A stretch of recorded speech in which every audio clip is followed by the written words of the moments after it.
G'day team, today I'm going to show you how to make your own DIY camo netting, tarps and Hessian tape using really cheap materials that you can pick up almost anywhere. Now I know not everyone is here to watch all three techniques, so I've put timestamps on the video and on the screen now. If you're only after one of them, feel free to jump straight to it. I'm using a Cromwell for this tutorial, but these same techniques can be used on almost any World War II armoured vehicle where they'd be appropriate. Whether it's a Sherman, Firefly, Churchill or something else entirely, these DIY additions are a fantastic way to add realism and character to your build. With that being said, let's jump into it. Now, if you look at all the reference photos, you'll notice that no two crews loaded their tanks exactly the same during this part of the war. I'd recommend finding a reference photo of the tank you're building. Pretty much every single photo is a little different. Some vehicles have more Hessian tape, some have less, and the netting is almost never arranged the same way twice. Since these were all applied by the crews in the field, there's no single correct layout, so having one good reference photo will make the whole process much easier.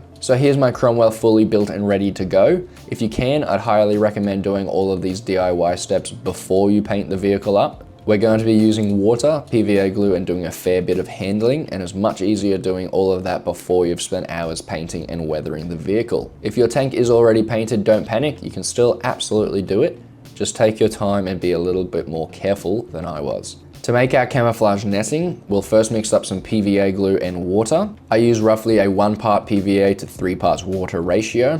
Give it a good stir until it has the consistency of milk. You don't want it too thick like glue straight out of the bottle because it needs to soak into the gauze. Now you can absolutely buy dedicated camouflage netting from hobby companies, but honestly, it's not always cheap and not every hobby shop stocks it. Instead, I picked up this gauze from my local chemist for about $3 Australian and it works brilliantly. This is where having a couple of reference photos really helps. British tank crews in Normandy often draped camouflage netting across the front of the hull, around the turret and over the sides of the vehicle. The idea wasn't to make the tank invisible, it was simply to break up the shape and make it harder to recognize as a glance. Start by dry fitting your gauze. Don't cut one giant sheet and hope for the best. I find it much easier working in smaller sections. Once they're all next to each other anyway, they'll naturally blend together and look like one large net. Once you're happy with the size and shape, dip it into the glue mixture using some tweezers and place it onto the tank. This is the really important bit. Shape it, don't just throw it on and hope gravity sorts it out. Use your tweezers, your fingers, or if you're like me, a kebab stick, and push it into place. Make sure it sags between objects and high points and let it drape naturally over corners. Push it into all of the recesses because fabric has weight and it should look like it does in real life. If every bit of your netting is floating or sticking out straight, it'll immediately look fake.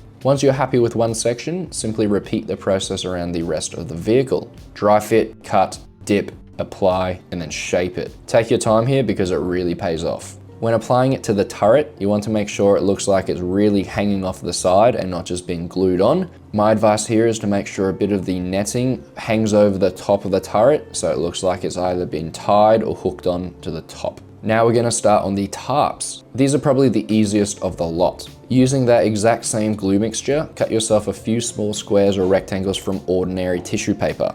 And that is all we need to do. Dip the tissue into the glue mixture and place it wherever you'd like a tarp. Tank crews use tarps for all sorts of things. Covering equipment, wrapping supplies, protecting personal gear, even throwing over spare fuel cans. Again, like our camo netting, don't just let them sit flat on your build. Physically push them around whatever they're covering.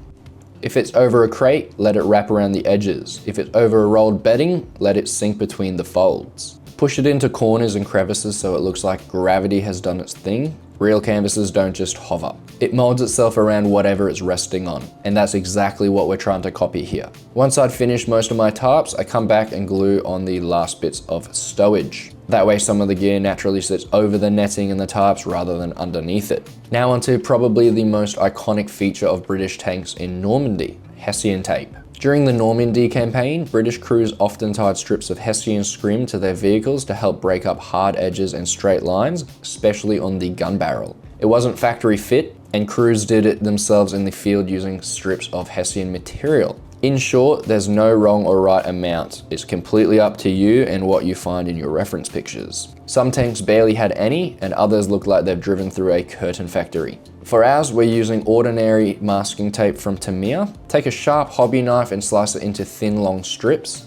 Don't worry if they're not identical, because real Hessian tape wasn't. I started with the gun barrel. Simply wrap the strips around and stick the ends together underneath so they naturally hang down. The idea here was to disguise the long straight outline of the barrel against Normandy hedgerows. Apply the tape around the barrel randomly with no perceived pattern. We don't want the tape evenly spaced out on the barrel. Some of it will stand alone and other bits will be clumped together on top of each other. The aim here is to make it look random, like nature. For the camouflage netting, tuck the top of each strip into the gauze rather than simply laying it on top. It looks much more convincing because it appears as though it's actually been tied into the net rather than just placed on top. You can go really heavy here or add just a few strips like I did. It all depends on the reference picture you find and work with. Here's what mine ended up looking like.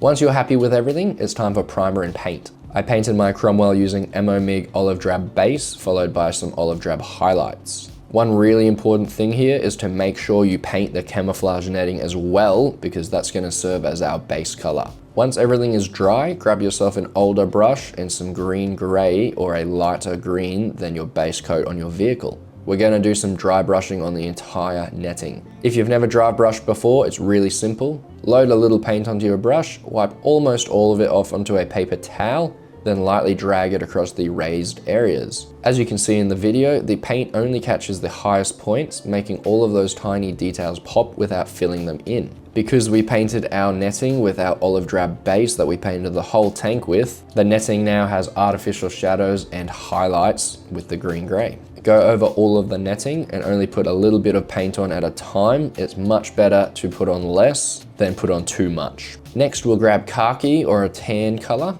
and we'll dry brush it over the netting, but this time don't apply it evenly. Some areas should have more, some areas should have less. Leave some completely untouched. This creates natural variation and gives the impression of dust, dirt, and sun fading.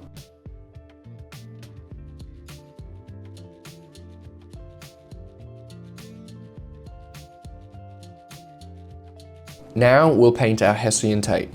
We'll use 3 colors: beige brown, Luftwaffe green, and German camo beige World War II. If you don't have these exact paints, don't worry. Any brown, green, and earthy tan will do. The important thing isn't the paint, it's randomness. Paint about the third of the strips with each color, but don't fall into a pattern like green, brown, tan, green, brown, tan. We want to mix them up and create variation just like there would be in nature with trees and bushes. The real purpose of Hessian tape was to disrupt the outline of the vehicle, so random colors help achieve that. And yes, the colors look bright now, but don't stress, weathering tones down everything beautifully.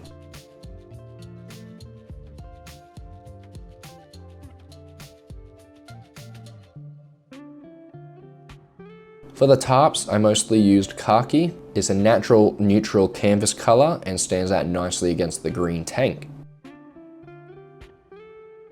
I then painted a couple using Luftwaffe green just to add some variety.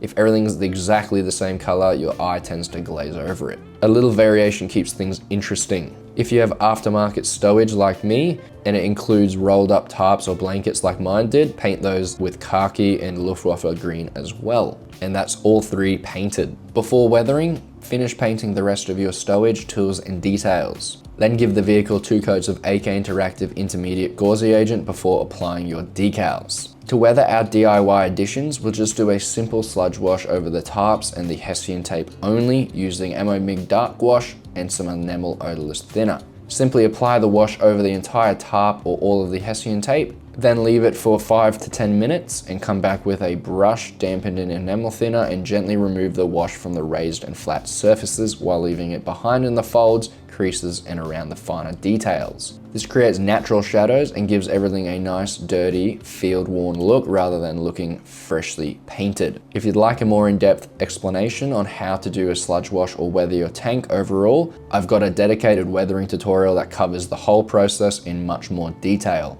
If you want to watch that, you can click here or see the link in the description. As for the camouflage netting, I would leave it alone. A wash doesn't really do a whole lot on the gauze and just ends up being extra time and weathering products. We'll come back later with oils and pigments instead, which will do a much better job of adding depth, dirt, and dust to the netting. And that's it. 3 really simple DIY additions that can completely change the look of your tank. For just a few dollars and a bit of time, you can give your model a heap more character and make it look like a vehicle that's actually been out in the field rather than one that's just rolled out of the factory. If you found this video helpful or learnt something new, I'd really appreciate it if you gave the video a like. And if you're new here, consider subscribing for more beginner-friendly modeling tutorials. Until next time, happy modeling, and I'll catch you in the next one.